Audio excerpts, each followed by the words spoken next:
Definitely leaving hospital was stressful but exciting. You're so used to living at hospital. There's a comfort then after I think it was 9 weeks in total.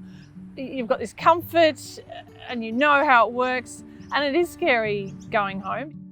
In that time of transition and getting out of hospital, that's a significant milestone, but it's not the end of the journey. And for children within our unit, we're going to be reviewing them, quite regularly. They'd come back and see us through clinic, all the way through their schooling years. We have a day hospital unit, and we also have outpatients where we continue to look at the children's medical and physical needs and psychosocial needs in the longer term. Mia went home with a lot of medication, so it was up to me to learn how to dose that up. I even set up a little table away in our bedroom so that then I could be away from all the kids and just concentrate and make sure I've dosed her, dosed it all properly, and her nasal gastric feeding. So there was a lot of pressure to, be good at that and be the nurse for Mia. Many of the things that we do in rehab is in fact setting you up for success outside of the hospital when you go home. Things like transitioning from hospital to school will be started in the hospital school and continued at your local community school. Things like administering medication. You can practice with a nurse by your side. Attend the therapy sessions and see what the therapists are doing, what language they're using, how they're handling their child, what do they do to motivate their child. Then you feel prepared, and I think that's what makes the transition out of hospital much easier. So other tips that I would give to families as they're approaching that discharge phase is get in touch with your GP, because you know that they're going to be a key member of your community team. If they've got ongoing needs, then there's funding organisations or funding schemes like the National Disability Insurance Scheme, where you've got choice and control over who makes up that team. And so as families choose the right people, the team here will assist by liaising with those therapists so that there's a good transition and we can provide the best care possible for their child. Before they let you go out of that hospital, just take 2 breaths, sit down and collect yourself, because I wanted to go home. I missed my little boy at home as well. I wanted Miles to get back to normal. We'd had no sleep. I can't remember what they were telling me to, but all I can remember was you had to make appointments to go see your doctor. There should be some conversations between both medical team, allied health teams and other specialists if needed to the local paediatricians and GPs. And part of what families can do is just to confirm those linkages have occurred. The teams in the regional areas are always happy to have a video conference as well with these families. So if there's anything that is a bit more complicated or need a little bit more extra follow-up, that's something that can be organised as well. So coming out of hospital, it's quite an intense sort of period. There's always a bit of a lull there, I guess, coming out.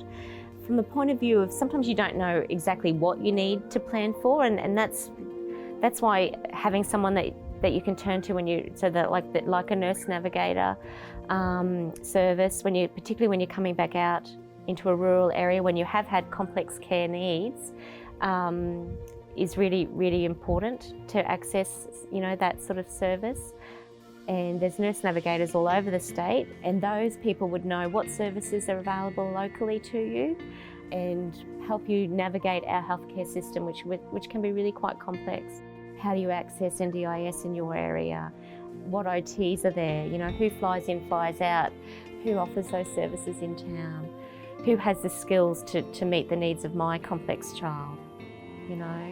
And so having someone that locally that can give you that information would be really beneficial. So some of the long-term complications after sepsis are not always present in that initial time that you are discharged from another service or another hospital, it is important to engage with your local paediatrician and GP just to have that follow-up.